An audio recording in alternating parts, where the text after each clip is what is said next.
இரவு கழிந்தது, பொழுது புலர்ந்தது. சூரபத்ம நியமப்படி போருக்கு ஆயத்தமானான். அசுரப்படைகள் கடலென குவிக்கப்பட்டன.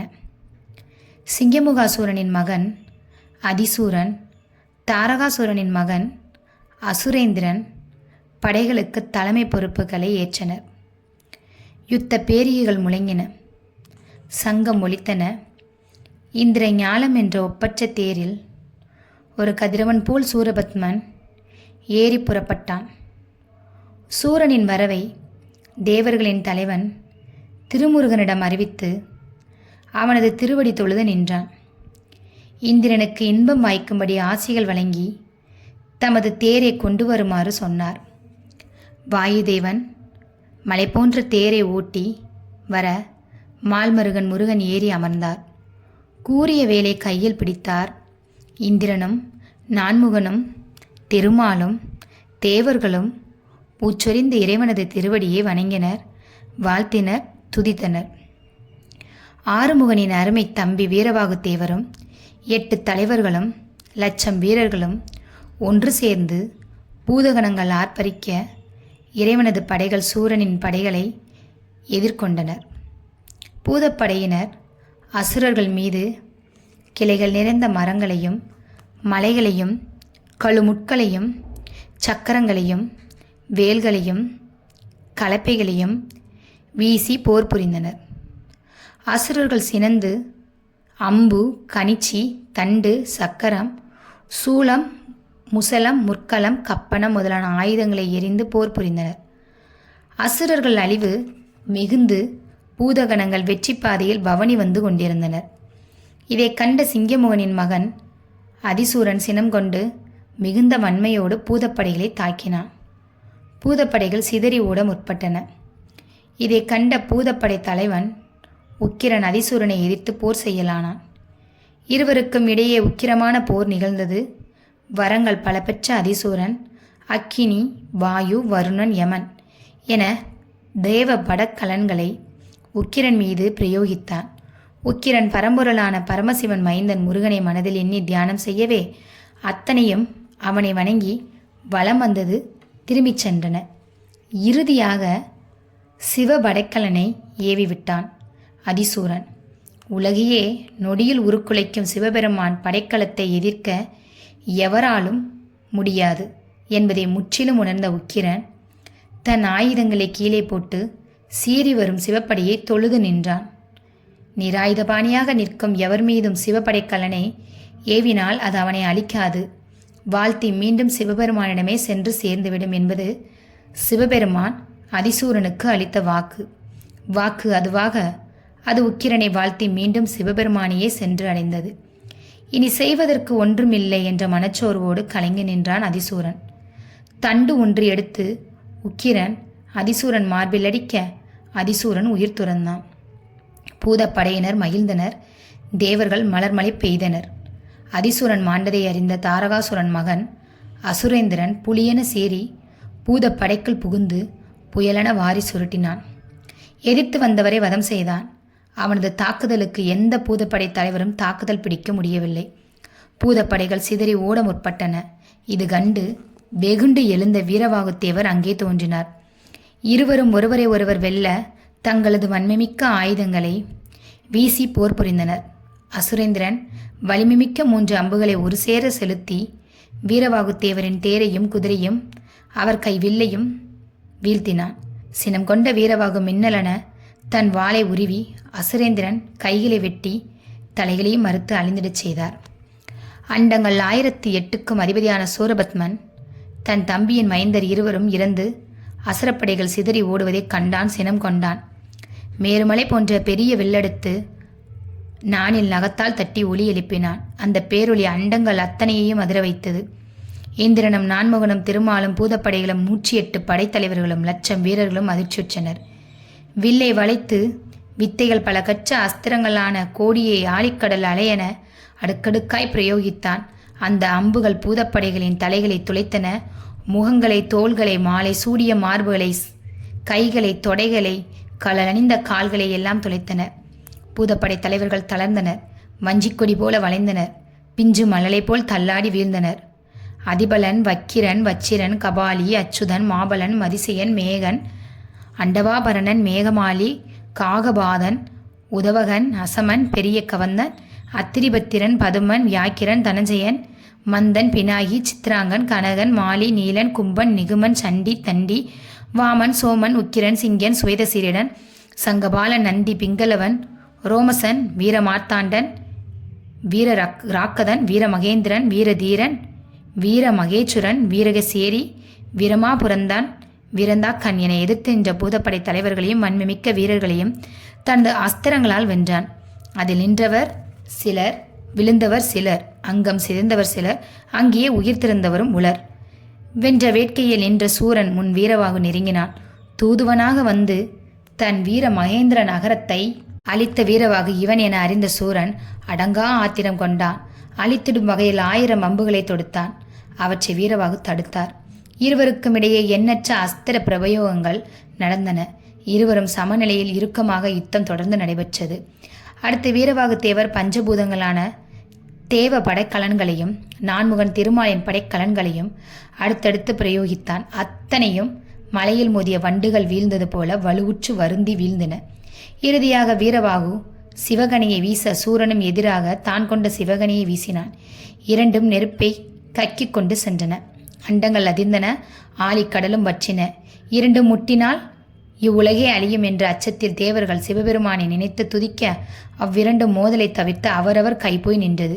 வீரவாகு வியந்து நின்றார். சூரன் அடுத்த அம்புகளை தொடுத்து வீரவாகின் தேரை முறித்தான். குதிரையை கொன்றான். தேவர் கை வில்லையும் துண்டித்தான். அடுத்து ஒரு தண்டத்தை வீச அது வீரவாகு தேவரின் மார்பை பிளக்க அவரும் மயங்கி வீழ்ந்தார். எதிர்ப்பார் யாரும் மின்றி பிணக்கு வியல்களின் மத்தியில் சிங்கம்போல் கர்ச்சித்து நின்றான். நிலையறைந்த இறைவன் முருகன் தனது தேரை சூரன் முன் செலுத்துமாறு பணித்தார். வாயு என்ற சாரதி அப்படியே அவன் முன் இறைவன் தேரை நிறுத்தினான். கோடி சூரியன் ஒன்று திரண்டு ஒரு வடிவம் கொண்டார் போன்று ஒரு பொன் திருவுருவம். அன்றளர்ந்த தாமரை போல் 6 திருமுகங்கள், பனிபோல் குளிர்ந்த 12 திருக்கண்கள், விரிந்து பறந்து அழகிய மார்பு, 12 திருக்கைகள், அத்திருக்கைகளில் அழகிய படைக்கலன்கள், தங்கம் தகிக்கும் தண்டையும் சிலம்பும் விளங்கும் திருவடிகள், அத்தனையும் ஒருங்கே காணும் பாக்கியத்தை சூரன் பெற்றான். ஞானிகளும் தவ முனிவர்களும் கண்டு அறியாத இந்த திருக்கோல தரிசனம் இவனுக்கு கிடைத்தது என்றால் இவன் அவர்கள் அனைவரையும் விட சிறந்தவன் ஆகுமன்றோ? இனி இவன் இறைவன் முருகனை வென்றால் என்ன, தோற்றால் என்ன? இந்த பாக்கியம் ஒன்று போதுமே இவன் பிறவிக்கு பெருமை சேர்க்க. இந்திரனும் நான்முகனும் இட்ட பணி செய்திருக்க, கூப்பிட்ட குரலுக்கு திருமாலும் ஓடிவர, பஞ்சபூதங்களும் பணிவிடை செய்ய, கோடான கோடி தேவர்களும் என்னை துதித்து வணங்க, என்னையின்றி வேறு எவரும் முனை எதிர்த்து வெற்றி பெற இயலாது என அந்த சிவனே எனக்கு வரம் வழங்கியிருக்க, சிறு பாலகனா நீ என்னை எதிர்ப்பதும் முறையோ, வெல்வதும் நடக்குமோ என ஏளனமாக இறைவனை கூறி நின்றான். விதியின் வழி வந்து விட்ட வீரன் சூரபத்மன் அனைத்தும் உடையவன் என ஆணவம் கொண்ட அற்பனே, சிவபெருமான் நெற்றிக்கண் தோன்றும் ஒரு சிறு பொறியே இந்த அகிலத்தை அழிக்கும்.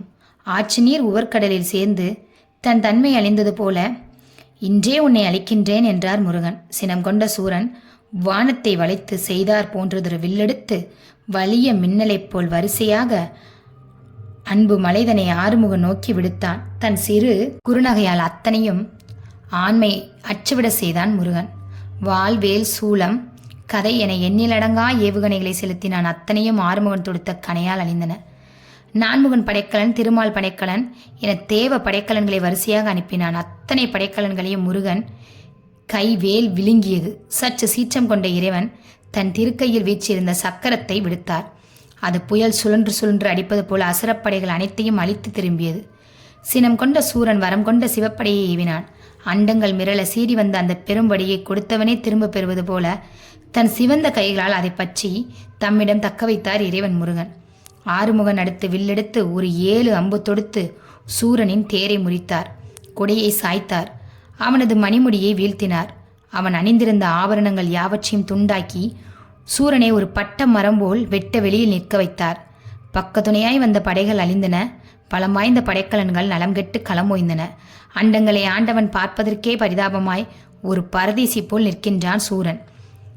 தாரகனை வதம் செய்தோம், கிரௌஞ்சமலையை அழித்தோம், வீரவாகவே தூது அனுப்பினோம், நீயோ நீதிக்கு தலைவணங்க மறுத்து போர்க்களமும் வந்தாய், இக்கரி கொண்டாய். இமை பொழுதில் இப்போதே உன்னை கொல்வோம். இருப்பினும் நீ நிராயுதபாணியாக நிற்பதால் சற்று காலம் தாழ்த்துகிறோம். இப்போதும் நீ மனம் திருந்தி தவறுக்காக வருந்தி முறையாக தேவர்களை விடுதலை செய்தால் உயிர் பிழைக்கலாம், மீண்டும் உயர்வாக வாழலாம். இல்லையேல் உன் உயிர் இனி உனக்கு இல்லை. என்ன பதில்? ஏற்றுக்கொள்கிறாயா அல்லது இறக்கப் போகிறாயா என இறைவன் முருகன் கேட்டு நின்றார். விதியின் வழியேதான் மதியும் செல்லும். தேவர்களுக்கு அவ்வாறெனில் இந்த சூரன் மட்டும் அதற்கு விதிவிலக்கா என்ன? எனவே வேதநாயகன் தமக்கு சொன்ன அறிவுரைகளை அவன் மனம் ஜீரணிக்கவில்லை. சிவபெருமான் தனக்கு அளித்த வரம் ஒருபோதும் பொய்யாகாது. நம்மை இவன் அழிக்க முடியாது. இப்போது தருணம் சரியில்லை. இங்கிருந்து மறைந்து மீண்டும் பெரும்படையுடன் வந்து இவனை வெல்வோம் என்று மனதில் எண்ணியவாறே தனது மாய வித்தையால் சட்டென ஒரு சிட்டுக்குருவி போல அங்கிருந்து மறைந்து தன் இருப்பிடம் சேர்ந்தான். இந்திரனும் நான்முகனும் திருமாலும் வந்து முருகன் திருவடி வணங்கி நின்றனர். இந்த சூரன் பிறந்து இன்று வரையில் அவன் எங்குமே தோற்றதில்லை. இன்றுதான் அவன் இந்த இழிநிலை அடைந்துள்ளான் என மகிழ்வோடு கூறி நின்றனர். சிரித்த முகத்தோடு கேட்டு நின்ற முருகன், இனி சூரன் மீண்டும் என் முன் தோன்றும் போது அழிவான் என வாக்கு தந்து தன் ஆலயம் சேர்ந்தார். வெற்றி களிப்பில் பூதப்படைகள் வீரமகேந்திர மதில்வாய் அடைந்து அந்நகரத்திற்கு அழிவுகளை ஏற்படுத்தினர். மதில் சுவர்களை தகர்த்தனர். கோபுரங்கள் பெயர்ந்து கடலில் எரிந்தனர். எதிர்த்து வந்த அசுர படைகளும் அதன் தலைவர் நதிகோரனையும் கொன்று மாய்த்தனர். இன்று இது போதும் என்ற மனநிறைவோடு இறைவன் முருகன் இருக்கும் பாசறைக்கு திரும்பினார். அருவமாக ஆறுமுகனிடமிருந்து தப்பி தலைமறைவான சூரபத்மன் அந்த புறத்தில் அழகுமிகு பஞ்சனையில் மௌனமாக விழித்திருந்தான். தன் தந்தை போருக்கு சென்றதையும் பின் தப்பி தலைமறைவாய் வந்து சேர்ந்ததையும் ஒற்றர்கள் மூலம் அறிந்த பானுகோபன் வருத்தம் கொண்டு தன் தந்தையை வந்து சந்தித்தான். வேண்டே, நேற்று படைகளுடன் நான் சென்ற பூதப்படைகள் பல லட்சங்களை கொன்று மாய்த்தேன். நான் விடுத்த மோகனக்கணையால் அனைவரும் உணர்ச்சியற்று வீழ்ச்சியுற்றனர். அப்போது அந்த முருகன் மாற்றாக ஒரு சக்தி வாய்ந்த அமோகக்கணியை ஏவி அனைவரையும் உயிர்ப்பித்து விட்டான். அடுத்து செயல்பட வழி ஏதுமின்றி திரும்பி வந்து விட்டேன். இந்த நிகழ்வை தங்களிடம் கூற என் மனம் ஒப்பவில்லை. எனவே நேராக என் இருப்பிடத்திற்கு சென்று விட்டேன். மறுநாள் தங்களை சந்தித்து விவரம் கூற வந்தேன். அதற்குள் நீங்கள் படையெடுத்து சென்று விட்டீர்கள். நாங்கள் இருக்கும்போது இப்படி நீங்கள் தனியே போருக்கு சென்றது சரியாகுமா? அச்சிறுவன் உங்களது பெருமைக்கும் வலிமைக்கும் நேராகுமா? சிறு முயல் ஒன்றை சிங்கம் வீழ்த்தினாலும் அது அந்த சிங்கத்திற்கு பெருமையாகுமா? வீண் கவலை வேண்டாம். எனக்கு உத்தரவு தாருங்கள். நாளை நான் படையெடுத்து பகைவர் முடித்தலை நெறித்து வெற்றியை உன் பாதங்களில் அங்கைய மலராக சூட்டுகிறேன். இல்லையேல் அந்த போர்க்களத்தினின்றும் திரும்ப மாட்டேன், இது சத்தியம் என்றான். இது கேட்டு சூரன் மனமகிழ்ந்து தன் மைந்தன் பானுகோபனை அழைத்து ஆறத் தழுவி பூரித்தான். பின் மகனிடம், பானுகோபா, தேவர்களையும் மூவர்களையும் வென்றது போல் எளிதில் வெல்லக்கூடிய சிறுவன் முருகன் அல்ல. அவன் சிவனின் சக்திக்கு இணையாக விளங்குகிறான். அவனை சிவனிடம் வரம்பெற்ற யான் அல்லாது பிறர் யாரும் வெல்ல முடியாது. எனவே முருகனோடு நான் மட்டும் மோதுவதே மிக பொருத்தமாக அமையும். நாளை நீ படை நடத்தி தூதுவனாக வந்து நம்மை அவமதித்து நமது நகரத்தை அழித்த அந்த வீரவாகவையும் அவன் கூட்டத்தையும் அழித்து வா என்றான். ஆகட்டும் தந்தையே, அப்படியே செய்து முடிக்கிறேன் என கூறி வணங்கி இடம்பெயர்ந்தான். அப்போது ஒற்றர்கள் பானுகோபனிடம் வந்து, பிரபு, பூதப்படைகள் நமது வடக்கு வாயில் வந்து மதில்களை தகர்த்து கோபுரங்களை பேய்த்து கடலில் எரிந்து விட்டன. வடக்கு வாயிலை காத்து வந்த அதிகோரனையும் நமது லட்சம் அசுரப்படைகளையும் அழித்து விட்டன என்றனர். செய்தி அறிந்த பானுகோபன் கண்கள் பகலவன் போல் எரிச்சுடர்களை எழுப்பி நின்றன. உடனே அவுணதச்சனை வரவழைத்து சிதைந்த வடக்கு வாயிலையும் கோபுரங்களையும் மீண்டும் பொலிவோடு உருவாக்க ஆணையிட்டான். அவுணதச்சனும் அப்பொழுதே அதை அப்படியே செய்து முடித்தான். 4 வகை சேனைகளை லட்சம் அசுரர்களோடு அங்கு நிறுத்தி மீண்டும் வடக்கு வாயில் காவலை பலப்படுத்தினான் பானுகோபன். மறுநாள் பொழுது புலர்ந்தது. பொய்கைதோறும் பூத்தன தாமரை மலர்கள். கதிரவன் கதிர்களை சொரிந்தான். பானுகோபன் யுத்த நியமங்களை மேற்கொண்டான். தன் தந்தை சூரனின் தாயான மாயை என்பவளை துதித்து வரவழைத்தான். என் தந்தையின் தாயே, முந்தைய யுத்தத்தில் நான் முருகனின் தூதுவன் வீரவாகுவுடன் போரிட்டு தோற்றேன். படைக்கலன்கள் அனைத்தும் அழிந்தன. அவமானத்துடன் அங்கிருந்து மறைந்து வந்தேன். இந்த இழிச்செயல் என் மனதை அறம் கொண்டு இன்னும் மறுத்து கொண்டிருக்கின்றது. இன்றைய போரில் அந்த வீரவாகுவை கொன்று நான் வெற்றி பெற வேண்டும். அதற்கு நீயே வழி செய்ய வேண்டும் என வணங்கி நின்றான். அப்போது மாயை, வீரவாகு சூரனின் மகனே பானுகோபா, நீ அறநெறி தவறி தேவர்களை சிறைப்பிடித்தாய். மும்மூர்த்திகளுக்கும் துயர் தந்தாய். அதனால் அன்றோ இப்பழி உனக்கு நேர்ந்தது. விதியின் பயனை யார்தான் வெல்ல முடியும்? நடப்பது நடந்தே தீரும். நீ விரும்பிய வண்ணம் வலிமைமிக்க மாயப்படை இதோ பெற்றுக்கொள் என சிறந்த ஆயுதம் ஒன்றை வழங்க பானுகோபன் உவகையோடு பெற்றுக்கொண்டான். மேலும் சொன்னால், நீ இந்த படைக்கலனை மறைந்திருந்து மட்டுமே பிரயோகிக்க வேண்டும். இது உனது எதிரிகள் கோடி எனினும் அனைவரின் உயிரையும் குடிக்கும். இன்றைய வெற்றி உனதாகட்டும் என வாழ்த்தி மாயை மறைந்தாள். 4 வகை சேனைகளும் 40 லட்சம் அசுரன் படைகளும் கொடிய கோடி படைக்கலன்களும் குவிந்து வர தேவ படைக்கலன்களும் துணையாக கொடியவன் பானுகோபன் மதில்வாயை திறந்து வெளிவந்தான். ஒப்பற்ற ஒரு ஒற்றனை அழைத்து, நீ உடனே ஏமகூடத்தில் அமைந்த பாடி வீட்டில் இருக்கும் வீரவாகுவை சந்தித்து நான் படையுடன் போரிட காத்திருப்பதை கூறி அவனை இங்கே வருமாறு இன்றோடு அவன் கதை முடியும் என்பதையும் கூறி வா என்றான் பானுகோபன். வீரவாகு அரியணையில் வீற்றிருந்த ஆறுமுக பெருமானின் திருவடிகளில் வீழ்ந்து வணங்கினார். எல்லாம் அறிந்த இறைவன் முருகன் வீரவாகு தேவரை வாழ்த்தி படையுடன் பானுகோபனை வதம் செய்ய புறப்பட அனுமதி வழங்கினார். மேலும் சொன்னார், பானுகோபன் விடுக்கும் படைக்கலன்களுக்கு எதிராக தேவையான எனது எல்லா படைக்கலன்களையும் செலுத்தி போரிடுவாயாக. அதுவன்றி அவன் ஏதேனும் மாயம் செய்ய முற்பட்டால் அப்போது எமது வேல் அங்கு வரும் என ஆசைகள் வழங்கினார். 2 புயல்கள் ஒன்றையொன்று எதிர்த்ததைப் போல இரு படைகளும் மோதின. எண்ணிலா ஆயுதங்கள் ஒன்றொன்று மோதி மின்னல்கள் போல் இடைவிடாது தோன்றியது. செத்து விழும் குதிரைகளும் யானைகளும் ஒருபுறம் மலையாக குவிந்தன. அவற்றில் ஒழுகிய இரத்தம் ஆறாகி பெருகி பாய்ந்தது. பானுகோபனும் வீரவாகவும் நேரெதிரே நின்று அஸ்திரங்களை பிரயோகித்து போர் புரிந்தனர். அம்பு மாறி, ஈட்டி, சூலாயுதம், கதை என வகையான ஆயுத பிரயோகங்களும் நடந்தன. இருவர் உடலிலும் அஸ்திரங்கள் பாய்ந்தன, மார்பகங்கள் காயப்பட்டன, குருதியும் கொட்டின. அடுத்து பானுகோபன் பஞ்சபூதங்களின் வழியாக தேவ படைக்கலன்களையும் நான்முகன் திருமால் படைக்கலன்களையும் ஏவினான். வீரவாகு தேவர் அதற்கு இணையான படைக்கலன்களையும் இறுதியில் வீரபத்திரர் படைக்கலனையும் ஏவி அனைத்தையும் அளித்தார். அதில் அசுரர்கள் படை அழிந்தது. முற்றிலும் தன்படை அழிந்து தனியான பானுகோபன் இறுதியாக சிவ படைக்கலனை பிரயோகித்தான். வீரவாகு தேவரும் தன் வசம் இருந்த சிவ படைக்கலனை எதிர்த்து ஏவினார். 2 புறப்பட்டதும் பூலோகம் அதிர்ந்தது. அண்டங்கள் உருண்டன, கோள்கள் திசை மாறின, தேவர்கள் அசுரர்கள் என அனைவரும் அதிர்ந்தனர். நொடிப்பொழுதில் அந்த சிவப்படைக்கலன்கள் பெரிய பிரளத்தையே உண்டு பண்ணி பின் வாந்தமடைந்து எய்தவர்களின் கரங்களுக்கே திரும்பிச் சென்றது. பானுகோபன் திகைத்து நின்றான்.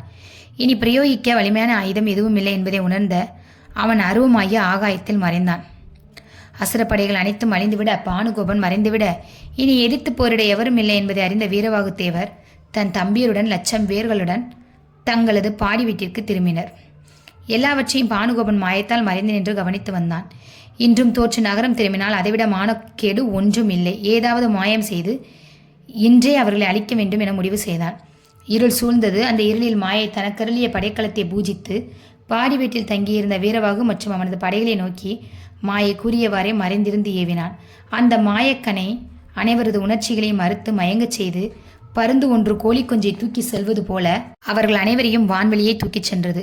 பின் சுத்த நீர் நிறைந்த நடுக்கடலின் உள் அவர்களை ஆழ்த்தி மடியச் செய்து மறைந்திருந்த அனைத்தையும் கண்டு மகிழ்ந்த பானுகோபன் வீரவாகும் அவனது கூட்டமும் அழிந்தன என வாய்ப்பிதிர்ச்சி நான் வெளியே சென்று தன் தந்தை சூரபத்மனை சேர்ந்தான். தான் பெற்ற வெற்றியை தந்தையிடம் தெரிவிக்க சூரபத்மன் தன் மகன் பானுகோபனை ஆறத் தழுவி தன் ஆசனத்தில் அமர்த்தி மகிழ்ந்திருந்தான். இந்த அவலநிலை கண்ட தேவர்கள் முதலானோர் அழுது புலம்பினர். ஆறுமுக கடவுளிடம் தெரிவிக்க அவசரமாக ஓடினர். ஞானத்தில் அறிந்த நாரதமுனி அதற்கு முன்பே இறைவன் முருகன் திருவிடத்தை அடைந்தார். வீரவாகு தேவருக்கும் அவர் தம்பிமார்களுக்கும் நேர்ந்த கதையை எடுத்து கூறி வணங்கி நின்றார். எல்லாம் அறிந்தும் ஏதும் அறியாதவர் போல் கேட்டு இறைவன் முருகன் தனது சக்திக்கு வேலுக்கு உத்தரவு தந்தார். நீ இப்போதே சென்று மாயை அருளிய அந்த படைக்கலனை அழித்து வீரவாகு மற்றும் தம்பியர் உள்ளிட்ட படைகள் அனைத்தையும் உயிர்ப்பித்து பத்திரமாக இங்கு கொண்டு சேர்ப்பாயாக. சக்தி வேலும் இறைவன் முருகன் திருவடியை வணங்கி விண்ணில் சீறி பாய்ந்தது. நடுக்கடல் அடைந்தது. மாயை என்ற அவஸ்திரத்தை அங்கேயே அழித்தது. நீரில் மூழ்கி கிடந்த அனைவருக்கும் உணர்வு நல்கி உயிரை மீட்டது. அனைவரும் உறங்கி எழுந்தது போல எழுந்து கடல் மேல் வந்தனர். தங்களை காத்து ரட்சித்த வேல் அவர்கள் முன் தோன்ற வீரவாகு முதலான அனைவரும் உள்ளன்போடு வேலை வணங்கி நின்றனர். பின் அவர்களை ஏமக்கூடம் வந்து சேருமாறு வழிகாட்டி வேல் பறந்து சென்று இறைவன் முருகன் திருக்கரம் சேர்ந்தது. வீரவாகும் அவர் தம் தம்பியரும் தங்களை மாயத்தால் வீழ்த்திய அந்த பானுகோபன் நகரை அழித்து அவனையும் கொன்ற பின்புதான் இறைவனை தரிசிக்க வேண்டும் என முடிவெடுத்து வீரமகேந்திர நகரத்தின் மேற்கு வாயிலை அடைந்தனர். மதில் சுவர்களை தகர்த்தனர். கோபுலங்களை பெயர்த்து கடலில் வீசினர். இதை கண்ட புலிமுகன் என்ற அசுரன் தன் படைகளோடு எதிர்த்து போரிட்டான்.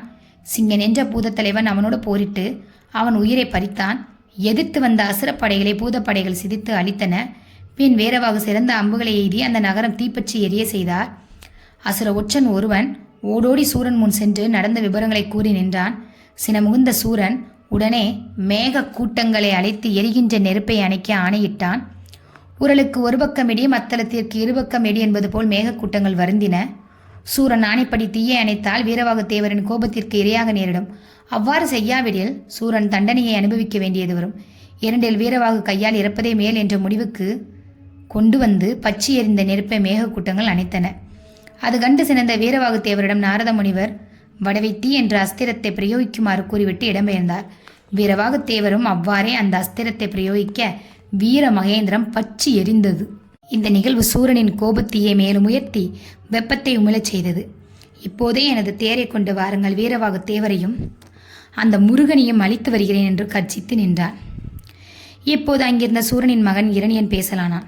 தந்தையே, இன்னும் வந்திருக்கும் சிவமைந்தன் முருகனை சிறுவன் என எள்ளி நகையாடுவது அறிவுடைய செயலன்று. தாரகாசூரனையும் கிரௌஞ்ச மலையையும் அளித்தான். தூது அனுப்பினான். வந்த தூதுவன் வீரவாகவும் வீரமகேந்திரத்தை அழைத்துச் சென்றான்.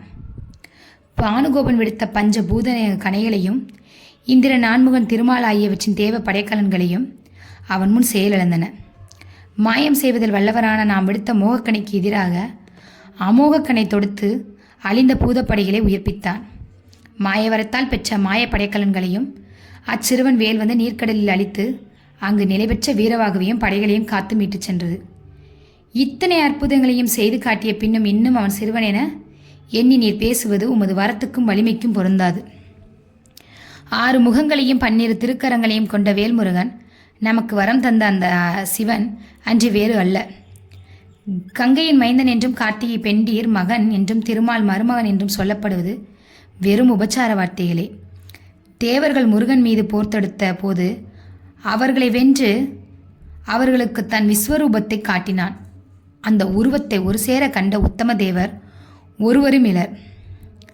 தன்னுள்ளே இந்த அகில உலகங்களையும் அனைத்து ஜீவராசிகளையும் தேவர்களையும் அசுரர்களாகிய நம்மையும் தேவகுரு வியாழனையும் அசுரகுரு சுக்ராச்சாரியாரையும் மும்மூர்த்திகளையும் தன்னுள்ளே அடங்கியிருக்க காட்சி தந்தான் என்றால் ஆதி அந்தமும் இல்லா அந்த ஆறுமுக பெருமானின் ஆற்றலை யார் வரையறுக்க முடியும்?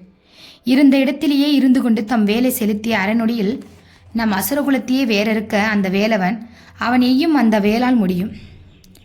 அதை செய்ய அது தூது அனுப்புவதும் படை நடத்துவதும் அவன் திருவிளையாடல் அன்றி வேறு எதுவும் இல்லை. நம் மீது கொண்டுள்ள கருணையால் கதை முடிவின் காலத்தை கடத்தி வருகின்றான், அவ்வளவே. இப்போதும் நாம் மனம் திருந்தி மன்னிப்பு கோரி அவன் திருவடி நாம் தொழுதால் வரங்கள் பல நமக்கு வழங்கி வந்த வழியை திரும்பிடுவான் வடிவேலன் என அறிவுரை கூறி நின்றான் இரணியன். வெந்த புண்ணிலே வேலை பாய்ச்சியது போல இரணியன் சொற்கள் சூரனை சுட்டெரித்தன. வெகுண்டு எழுந்த சூரன் ஈரும் பேணுமாக எம்மோடு உறவு கொண்டு இழிச்சொற்களை சொன்னவனே, அசுரகுலத்தை அழிக்கத் தோன்றிய ஆள விழுதே, மதிகட்ட மைந்தனே இரணியனே, இப்போதே இந்த இடத்தை விட்டு அகன்றுவிடு, இல்லையேல் நானே உன்னை கொல்வேன் என நெருப்பு பொறிகளை கக்கி நின்றான் சூரபத்மன். ஊழ் வந்து உக்கிரமாக ஆடும்போது யார் சங்கு ஊதி எந்த செவி அதை ஏற்க வரும்?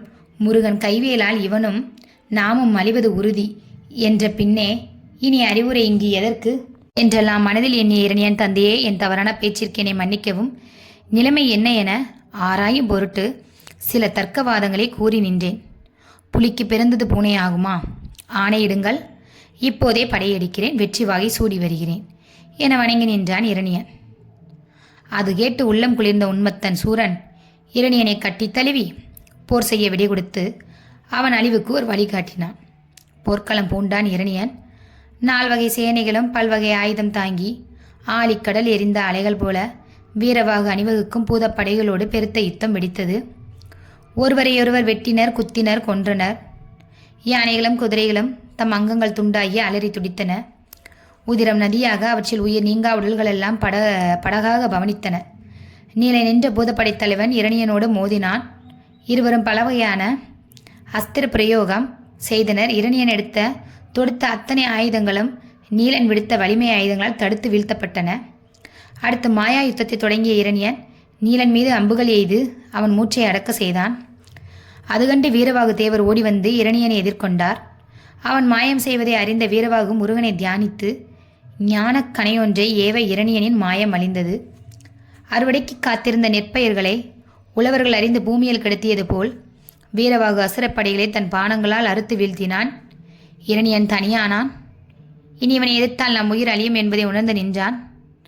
மேலும் தன் மனதில் சிந்திக்கலானான். அடுத்து நம் தந்தை சூரபத்மன் எஞ்சிய சுற்றமும் நாளை அழியப் போவது உறுதி. அப்படி எல்லாரும் ஆண்டுவிட்டால் எம் தந்தைக்கு கொல்லி வைப்பது யாரோ? ஒருவன் ஒரு பிள்ளையை பெற்று சீராட்டி வளர்ப்பதெல்லாம் தன் முடிவு காலத்தில் தன் முடிக்கு சிறைமூட்ட அல்லவோ? அது இல்லாது போயின் அவருக்கு அது ஒரு பெரும் சாபம் ஒன்றோ? அந்த துர்பாக்கிய நிலைமைக்கு என் தந்தையை தள்ளிவிடக்கூடாதே. ஆம், அதற்காக நான் ஒருவனாவது உயிர் பிழைத்திருக்க வேண்டும். புறம் காட்டி ஓடிவிட்டான் என்ற இழிச்சொல் எமக்கு வந்தாலும் வரட்டும். ஆனால் என் தந்தைக்கு அந்த சாபம் ஏற்பட்டு விடக்கூடாது. இப்போதே இங்கிருந்து தப்பிச் செல்வேன் என முடிவெடுத்து தனது மாயத்தால் ஒரு மீன் உருவம் கொண்டு கடலில் புகுந்து மறைந்தான் இரணியன். மாயத்தால் இரணியன் மறைந்து போனதை அறிந்து கொண்ட வீரவாகு அடுத்து எதிர்க்கே அங்கே களத்திலே ஒரு கை பொம்மை கூட இல்லாதது போகவே அனைவரும் தம் பாசறைக்கு திரும்பினர். அங்கே சூரன் வாழை மலர் போல தன் முகம் நிலம் பார்க்க சோகத்தில் ஆழ்ந்திருந்தான். அது கண்டு அவன் மைந்தன் அக்கினி முகாசுரன் ஆறுதல் பல கூறி தான் படையெடுத்து செல்ல அனுமதி வேண்டி நின்றான். சூரனும் இடை கொடுத்து அக்கினி முகனை ஆனந்தத்தோடு அனுப்பி வைத்தான். அக்கினி முகம் போர்க்களம் கொண்டான். மாயை தனக்கு வழங்கிய மந்திர ஆயுதங்களோடு யானை குதிரை படையோடு அசுரல் விரிந்த கடலென சூழ்ந்து வரம் களம் புகுந்தான். இரு படைகளும் மோதின. அம்புகள் பறந்து ஆகாயம் மறைந்தது. மண்ணில் தலைகள் நட்டு வைத்த மரங்கள் போல் நிறைந்தன. குருதி ஆராய் அமைந்தது. லட்சம் பூதப்படை வீரர்களின் ஆக்ரோஷ தாக்குதலுக்கு அசுரப்படை பெரிதும் அழிவை சந்தித்தது. அது கண்ட அக்கினிமுகன் மிக்க ஆற்றல் கொண்ட மேகன், சோமன், சோமகண்டன் என்ற படைத்தளபதிகளை முன்னனுப்பி யுத்தம் தொடர்ந்தான். பூதப்படைகள் சற்று பின்வாங்க தொடங்கியது. இந்த நிலை கண்ட சிறந்த பூதப்படை தளபதி வீர புரந்தாரன் முன்வந்து போர் செய்து சோமகண்டன், மேகன் ஆகியோரை அங்கங்கள் சிதற அழித்து நின்றான். சினம் கொண்ட அக்கினிமுகன் வீர புரந்தாரனை நோக்கி தன் தேரை ஓட்டி வந்தான். இருவரும் அஸ்திரங்களை வரிசைப்படுத்தி உக்கிரமாக போர் புரிந்தனர். அக்கினிமுகன் விடுத்த கொடிய விஷம் தோய்ந்த அம்பு ஒன்று வீரபுரந்தாரன் மார்பில் துளைத்திட அவன் மூர்ச்சையுற்று விழலானான். பூதப்படைகள் அச்சமுற்று திகைத்து நின்றன. இந்நிலை கண்டு வீரபுரந்தாரனின் உடன் பிறந்தோர் 7 அக்கினிமுகனை எதிர்கொண்டனர். வலிய பல அஸ்திரங்களை பிரயோகித்தனர். அக்கினிமுகன் அவற்றை எதிர் அஸ்திரங்களால் வீழ்த்தினான். 7 எம்பெருமான் முருகப்பெருமானை தியானித்து 7 அம்புகளை செலுத்தினர். அவை அக்கினிமுகனின் தேரை முறித்து குதிரைகளை வீழ்த்தி அவன் குடையை சாய்த்து அவனது மார்பையும் பழுது பார்த்தன. சினம் கொண்ட அக்கினிமுகசாரன் அடுத்து சிறந்த தனது சிவப்படைக்கலன்களை ஏவினான். அது அண்டமெல்லாம் கலங்க அக்கினியை கொப்பளித்து கொண்டு கொடிய நாகம் போல் சீறி வந்தது. அதை எதிர்த்து 7 வரண அஸ்திரத்தை பிரயோகித்தனர். சிவ அஸ்திரம் அவற்றை அழித்து அந்த 7 உடன்பிறப்புகளின் உயிரையும் வாங்கியது. இது கண்ட பூதப்படைகள் மனம் வருந்தி கைகால் சோர்ந்து செயலற்று நின்றுவிட்டனர். கருத்தில் கொண்ட வீரவாகுத்தேவர் இமைப்பொழுதில் அங்கு தோன்றி பூதப்படைகளுக்கு அஞ்ச வேண்டாம் என ஆறுதல் கூறி அக்கினிமுகனை எதிர்த்து போரிட்டார். என் தந்தை சூரபத்மனுக்கு அளித்த வாக்குப்படி இன்றே உன்னை கொல்கிறேன் என கூறி வரம் வாங்கிய வலிய அஸ்திரங்களை வீரவாகுத்தேவர் மீது பிரயோகித்தான். அது அவரின் தேரை முறித்தது. சிங்கம் சீறி எழுந்தது போல வீரவாகு நாகத்தின் கொடிய நஞ்சு உறைந்த 100 அம்புகளை ஒரு சேர அக்கினிமுகன் மார்பில் பாய்ச்சினார். அப்படியே நிலைகுலிந்து அக்கினிமுகன் வீழ்ந்தான். தன் சிறுவயது முதல் அக்கினிமுகன் காளி தேவிக்கு உயிர் பலி கொடுத்து உக்கிரமாக தவம் செய்து வந்தான். தவத்தை மெச்சிய காளி தேவி நேரில் தோன்றி என்ன வரவேண்டும் என்று கேட்க, தாயே, என்றேனும் நான் போர்க்களத்தில் நிலைகுலந்து மயக்கமுற்றால் அப்போது நீ அங்கே உன் படையோடு வந்து என் எதிரிகளை துவம்சம் செய்ய வேண்டும் என வேண்டினான். காளியும் அவ்வாறே தந்தோம் என கருணை செய்தாள். அந்த வரம் இப்போது நினைவில் வர அக்கினிமுகன் காளியை அழைத்தான். காளியும் பேய் கூட்டங்களோடு அப்போர்க்குளத்தில் புகுந்து நின்றாள். காளி ஆவேசத்தோடு பூதப்படைகளை சூலம் கொண்டு தாக்கினாள். உடனே வந்த கூலிகள் என்ற பேய் கூட்டங்களும் மலைகளையும் பெரிய மரங்களையும் பெயர்த்து எறிந்தன. வீரவாகுத்தேவர் காளியின் சூலங்களை துண்டாக்கினார். சிங்கத்தில் வந்து காளி இறங்கி வீரவாகுத்தேவரின் தேரின் மீது ஏறினாள். வீரவாகு காளியின் 8 கைகளையும் ஒடிப்பது போல தன் ஒரு கையால் பிடித்து மறு கையால் காளியின் மார்பில் ஓங்கி அடித்தார். காளி நிலைகுலிந்து கீழே விழுந்தாள். சுயநினைவு பெற்று எழுந்த காளி, மன்னிக்க வேண்டும், அந்த ஆறுமுகனின் தம்பியான உன்னை எதிர்த்தது அந்த ஆறுமுகனை எதிர்ப்பது போன்றல்லவா? அந்த வேலவனை வெல்ல இந்த உலகத்தில் யார் உண்டு? அக்கினி முகனுக்கு வழங்கிய வரத்தால் நன்றி பாராட்டும் விதத்தில் உன்னை எதிர்த்தேன். என கூறி அசுரர்களை அழித்து நீயே வெல்வாயாக என ஆசிகள் வழங்கி அங்கிருந்து மறைந்தாள். மயக்கம் தெளிந்து எழுந்த அக்கினிமுகன் காளியின் கைவரிசை கந்தனின் தம்பி வீரவாகுவிடம் வேகாத நிலை கண்டு வருந்தினான். அடுத்து பல அஸ்திரங்களை ஏவினான். அத்தனையும் செயலற்று வீழ்ந்தன. இறுதியாக நான்முகை கணையை வீரவாகுவின் மீது செலுத்தினான்.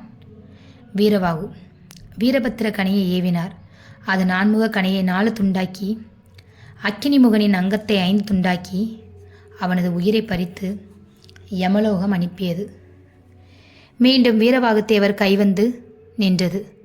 அடுத்து பல அஸ்திரங்களை வீரவாகு பிரயோகிக்க அசுரர் படை முற்றிலும் அழிந்தது.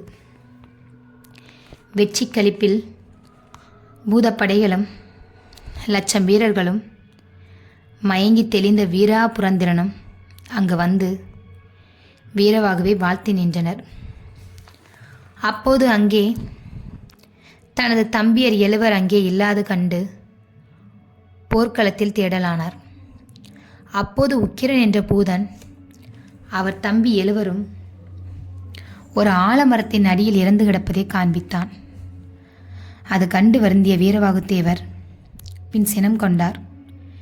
என் தம்பியர் உயிரை கவர்ந்து செல்ல அந்த யமனுக்கு என்ன துணிச்சல் என எண்ணினார்.